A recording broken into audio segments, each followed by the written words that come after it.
Баршаңызға сәлем достар, сіздермен Бибі Айша. Сіздерге бүгін картоп фри рецебін ұсынамын. Өте дәмді болып шығады, сіздерге де жасап көруге кеңес беремін. Ол үшін алдымен картоптарымызды аршып аламыз. Каналыма тіркеліп, қоңыраушаны басуды ұмытпаңыздар. Қазанға сұйық майымызды салып аламыз. Оны ыстық отта қыздырамыз. Майымыз қызам дегенше картоптарымызды ұзын шағылып барлығын турап алып, үстінен тұзды салып, суға салып тұрамыз.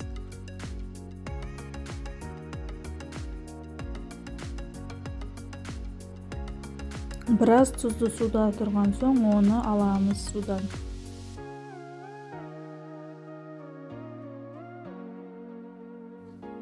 Қызып тұрған майымызға картоптарымызды саламыз.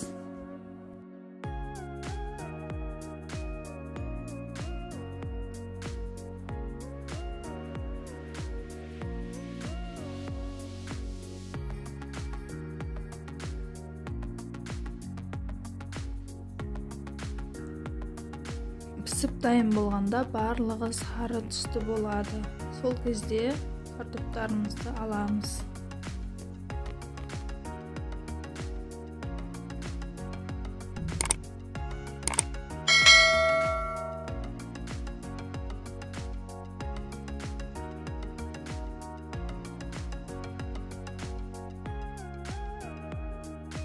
Көріп тұрғандарыңыздай картоп фриларымыз дайын болды. Барлығы осындай дайын болды. Сіздерге де жасап көруге кеңес беремін. Сіздермен болған Бибі Айша.